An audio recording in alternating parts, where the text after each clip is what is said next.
Elon Musk is officially the first person with a net worth of $500 billion. That was reported by Forbes.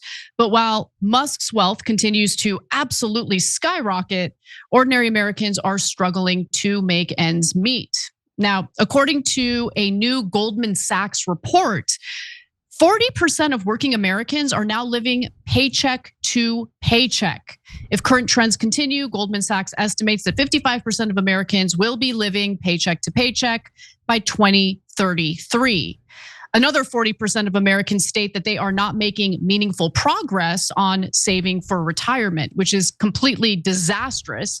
Because while I'm obviously very supportive of our Social Security program, Social Security is not meant to be the end all be all in terms of carrying someone financially after retirement. It's just a small amount of money that's supposed to help supplement retirement savings.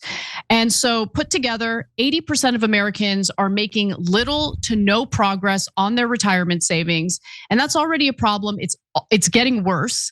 And according to Goldman Sachs in their report, the cost of retirement has been increasing 4% per year for the last 25 years. So by 2033, the total cost of retirement maybe more than $1.7 million, up from 1.1 million in 2023.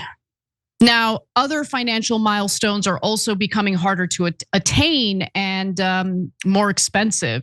So take buying a home, for example. In the year 2000, home ownership costs ate up 33% of the median household's post-tax income. Today, those same costs make up 51% of the median household's post-tax income. In 2002, the average age of a home buyer was 36 years old. Cenk, you want to take a stab at the age now? I do not. Okay, 56. So again, in 2002, the average age was 36 in terms of owning a home for the first time. Now that age has gone up to 56. I've got a lot more to share with you, but this is just completely disastrous. Yeah. Meanwhile, our media tells us there's nothing wrong. The stock market's up. Stock market's up. What are you guys complaining about? They said it under Biden, and Biden and the Democrats lost because they kept ignoring the real problems in America because they're like, what do you mean? Everyone we know is rich and they love that the stock market is up. Oh, it took you 20 extra years to buy a house? That's a lifetime. Between 36 and 56 is when you raise a family. You buy the house at 56, what good does it do you? And by the way, between 36 and 56, you also accumulate wealth in that house. Now you don't accumulate wealth for 2 more decades. So the rich get richer and the rest of us get poorer. They're crushing the middle class. So yeah, it's gonna be extremely difficult to retire. And no one in power cares at all because they don't represent any of us. They represent the richest people in the country. So they're like, why are you guys still complaining? Elon Musk is up to $500 billion. Well, obviously it must be great times for everyone. And they genuinely believe, what? Turn on CNBC any day. If the market is up, they're in a circle jerk and they're going like, yes! Hey, how about real people? Oh, who cares about them? And so that's where we are now. You're totally right about that. And I mean, the numbers just keep getting worse. Remember, one of the main reasons why Donald Trump won in the last presidential race, and in fact secured the popular vote, is because what he ran on was economic issues and yes, immigration and crime as well. But what most Americans were concerned about at the time was the cost of living. And he kept promising that on day one, he's gonna do something about inflation. He's gonna lower the cost of living.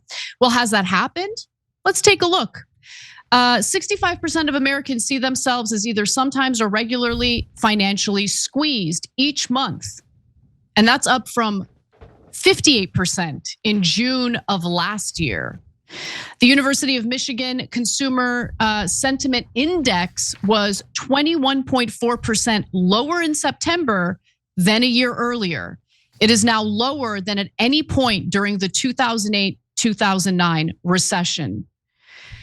And so, look, part of the problem, Cenk, and you kind of alluded to it, is the metrics that are typically referenced or cited in an effort to make it appear as though our economy is doing really, really well. And if you look at those metrics, it does look like the economy is doing well, but those metrics mostly have to do with how the haves, not the have-nots, are doing well. So let me tell you exactly what I'm referring to. So they'll say that the GDP is rising, that the stock market is hitting new records, and that unemployment is only at 4.3%, which is obviously a deceptive percentage because it doesn't include. I didn't know this until recently. I did an investigative report when it came to unemployment numbers in California, and I found out that the Bureau of Labor Statistics will include individuals who work simply 1 hour a week as employed. So the metric 4.3% does not include those who have given up looking for jobs. They're not counted in at all. And it doesn't even include those who are severely underemployed. They want full-time work, but they can't find it. So a recent Axios piece by Neil Irwin explains why those indicators are not representative of the average American and what he or she goes through. He argues that GDP growth has mostly been fueled by data center and AI investments. And as we know, AI has already essentially effectively gotten rid of jobs, especially in Silicon Valley. Coders are losing their jobs as a result of AI replacing them. Many Americans aren't highly exposed to the stock market, meaning, there are some working class Americans who have, some money invested in the stock market, either through an IRA or a 401k. But in terms of the bulk of investments in the stock market, it overwhelmingly benefits the top 10%. And employers are hiring new workers at the lowest rate in 5 years. That's the reality. That's the reality on the ground. And in a recent piece on Substack, Matt Stoller argues that the American economy is running on inequality rather than working in spite of it. He explains that Americans' wealth is getting more and more tied up in real estate and stocks while wages stagnate. We used to have around 3.5 times our income in aggregate financial assets. Now we have around 6 times that amount. And both consumer and mortgage debt are high, though not nearly as high as they were in the 2008 financial crisis. So that makes Americans' finances extremely precarious. In today's economy, buying a house means having a lot of debt, which brings high fixed payments. So a downturn in the market or a job loss means a family could be in trouble. In the 1950s, housing was cheap.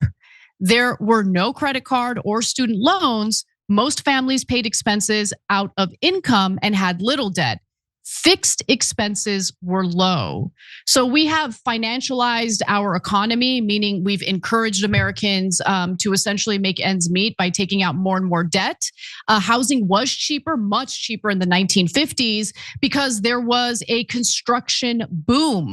The tract homes that were built in the 1950s led to like the mass production of residential real estate, which made it possible for working class Americans to afford a home to buy and raise their families in. That is no longer the case. Cenk, back to you. Yeah, so back to the first number we talked about. So you need $1.7 million to retire effectively? Who's got $1.7 million? So what, none of us can retire? That's a giant number. That's not like, oh, you know what? If you work your whole life, maybe you could piece together what 400,000, 600,000 because of the 401ks and this, and you were an accountant. 1.7 million? They're asking for a revolution, man. This is totally unsustainable. So, and every party that's in power tries to trick the American people. And they think, oh, it's okay. We got mainstream media on lockdown. CNBC will put on skirts and get pom-poms, be like, stock market, yay, yay, yay, it's going up, right? And every time people are like, yeah, brother, I don't care what CNBC said, I don't watch them. I go get milk and eggs from the grocery store and the prices are higher. So out you go, Biden and Kamala. And now they're doing the same thing to Trump. His worst numbers are on the economy.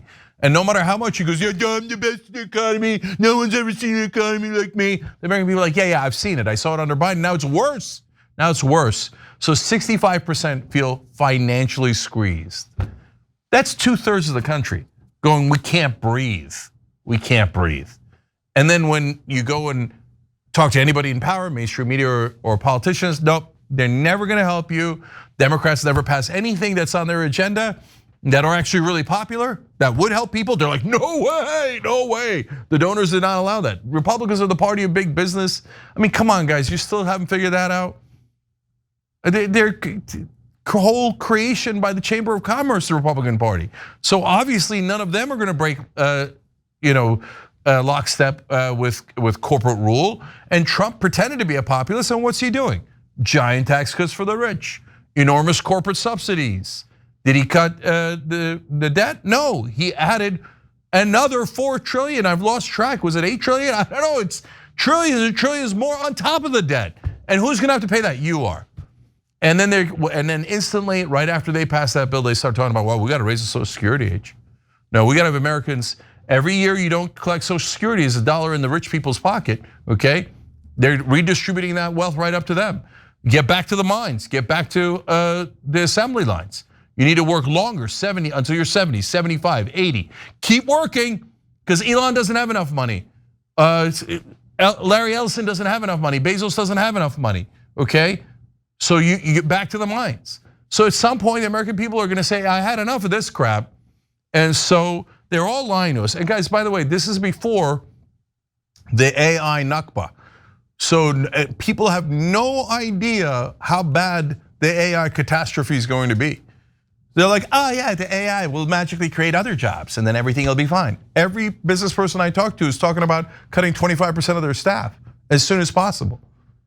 There is going to be a wave of unemployment like we've never seen. And then they're gonna tell you, oh, but don't worry, the AI stocks are doing great in the stock market. Nah, they're poking the bear, man. This is a very bad road we're on.